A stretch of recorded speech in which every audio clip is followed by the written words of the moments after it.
Stephanie alluded, I'm excited to be moderating this session and with a fabulous experience lineup of panelists. Maybe we can start off if you can please tell us a little bit in summary, in brief, about yourself and your organization's work. Maybe I'll start with you, Ethel. Yes, I unmuted myself. Hello, everyone. Thank you, Fatuma. And thank you for the invitation. Okay, so my name is Ethel. I wear a number of hats. My background is, I suppose, a hardcore software engineer. So I have a degree in computer science and a master's in software engineering. I lived and worked in the UK for a number of years and then moved back to Ghana, which is where I'm originally from, to start a tech consulting business. Part of my journey has been understanding when I lived and worked in the UK was that I was the only woman and only Black woman in the conference rooms and rooms that I was in tech. So one of the things that I did when I came back was to start what I thought at the time was a peer mentoring organization, right? We have grown. We're now, well, size-wise, we're the largest women in tech group on the continent. We're about 5,000 of us across 30 countries or so. And our work is not just more than pure mentoring. It's about policy. So we do a lot of policy work and advocacy with governments, and we're doing some work around research and making sure that there's research data around women in tech and the work there, and also supporting women entrepreneurs in the space. And then beside that, I do numerous other things. I'm within Ghana, notably we work with until recently working with the Vice President's Office in Ghana on tech advisory. Thank you. Ethel, as someone who is championing women in tech, what are the barriers that women are facing, and how can investors and other industry players take a more proactive role in promoting these women? All right. Well, so this is probably one of the questions I am most asked. And part of it is I almost have to parse the question in two parts. So there are two sides to this, right? So there is the sort of average access for women everywhere, right? So access and accessibility to technology and to the internet and to mobile phones. That's a huge, big issue, right? So we know, for instance, that the benchmark for accessibility, we know that mobile phones, even though there is a huge penetration of mobile phones in Africa, you will find that sometimes in a home there is one mobile phone and it sits with the husband and the woman gets to use it maybe once a while. One of my lessons is when we were doing some work with the Gates Foundation. We worked in northern parts of Ghana. And I've shared this story a couple of times where we were working. This is a couple of years ago where we needed to get health information in the hands of the poorest mothers. And when we sat in Accra, which is the capital city of Ghana, and designed this thing, we had our major assumption was that the women had access to phones. And then when we went to the northern Ghana, one of the big things that we learned was that the husbands had the phones and the women had access to the phones in the evening, right? And that we had to recalibrate how we were going to share that data. So with voice calls with sort of pre-recorded data versus, text, because there were sort of reading issues here. So there's a whole big chunk there that has to do with access and accessibility to allow women in general to grow and develop using technologies for health, for business, and that bit, right? And that has to do with governments actually making policies that bridge the urban-rural divide. So that's one issue, and I'm not going to dwell on this because I've got to go to the other side, right? Which is the women that actually are in the industry that are building things that are entrepreneurs. Yes, it's less than 1% of women raising money. And part of it is that women are not necessarily building companies in areas where the VCs and angels find necessarily sexy, right? And that's not the fault of women, it's just that VCs do not understand these spaces. So health tech, for instance, is a very interesting space where a lot of women are actually building, some call it femtech, which is building products that cater to the health of women. VCs do not necessarily understand that space, but there's a huge potential there if you look at the numbers. And so part of it is VCs educating themselves on the spaces where women are congregating a lot versus demanding, which is, I've heard this conversation, demanding that women build in spaces where VCs put more money.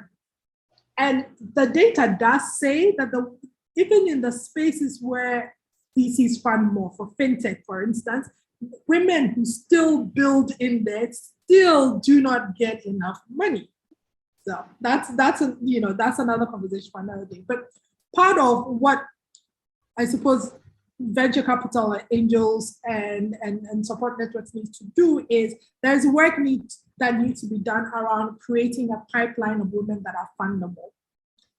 And that's one of the things that Women in Tech does want to concentrate on is how do we find the women that have building the businesses that are potentially going to be, the big money players, and preparing them for funding. Because the one thing being a high potential, there is an expectation from venture capitalists that especially women in sub-Saharan Africa, that businesses need to be a certain way to fund them, and there is a list each year. There's 1, 2, 3, or we're not funding you. And we can't work like that. We've got to be able to say, we're going upstream and doing a bit more of the work before we actually start funding the women. And part of that is making sure that these women structure their businesses. These women understand what it means in venture capital, what they understand around sales and building, like all that work. And that for us, I think it's a priority, is to go upstream and work with the women so we create a pipeline of fundable women for generations to come. Definitely a struggle to get people comfortable and getting them to the level whereby they feel that they can be able to use these technologies. Can I just chip in? I just wanted to add a thing about the policy piece where it comes to as digital inclusion and especially financial digital inclusion.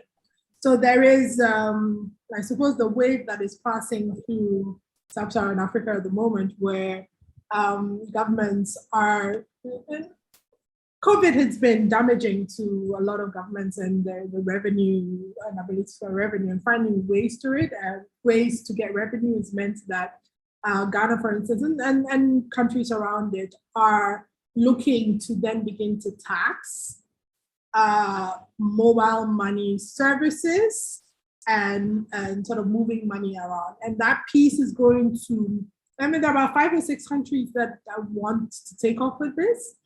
And that's going to cripple the ability to increase financial inclusion across the continent. And these are sort of pivotal countries, and Kenya is doing it, Ghana is doing it, Ghana is doing it, and they are forerunners for a lot of countries. And so if they do it and do it well, other countries will begin to learn from them. And so part of, I suppose, the work that needs to be done is really the advocacy piece and the lobbying piece with governments to begin to figure out ways in which governments can get their revenue without crippling this sort of massive growth that we're having in financial tech inclusion. That's all I needed to add. Sorry. Such is life. I was just curious to hear from Ethel, from her vantage point. How do you see this unfolding from your end? If I understand, your question is around sort of the foreign startups getting more funding than local-based startups, right? That's the question you're asking.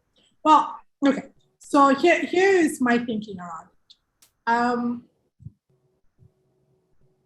Humans, just humans humans as we are, tend to go with things or people we know and understand.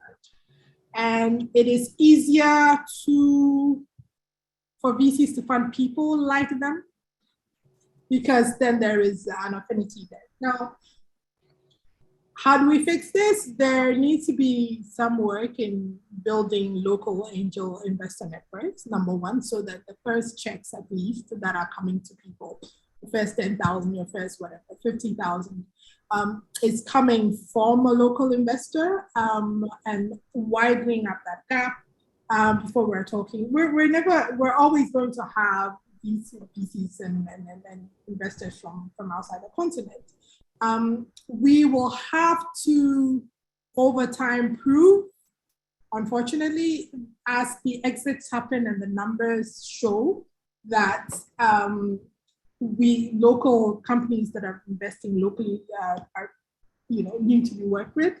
The other thing is there are things like YC Combinator that allows local startups to then go into the pipeline where they're then creating relationships and networks with foreign VCs and hence become a little bit more fundable. It's not a great situation, but I think that we just need to systematically prove as we build our startups that local-based startup founders are doing exceptional work with very little money and are producing results. There's more work that needs to be done in ensuring that our VCs are educated on the space, and that our local founders have access or have opportunities for access to foreign VCs. I don't have fully formed ideas on it, but that's sort of my thoughts there. Question in the chat, a question for Ethel. In your opinion, how well do you think local accelerators and incubators have done to support startups, scale them, connect them to capital, etc.? Yeah, I think the local accelerators have done quite a big job in creating this whole ecosystem, right? So if you look at the history of sort of the digital economy as it grows through Africa, it part of that spark was when a lot of the sort of nonprofit money started to go into accelerators and spaces. And once that happened, and probably 2004, 2005, once that happened, there seemed to be a boom of startups because, it was cheap electricity, cheap internet, and there's space to work. And so they've been pivotal in creating this whole generation of startups that are coming through and increasing the number and volumes of it. I'm dating myself a little bit, but I'm from the generation where there were like 3 or 4 tech companies in Ghana. And you could actually name sort of the tech spaces, right?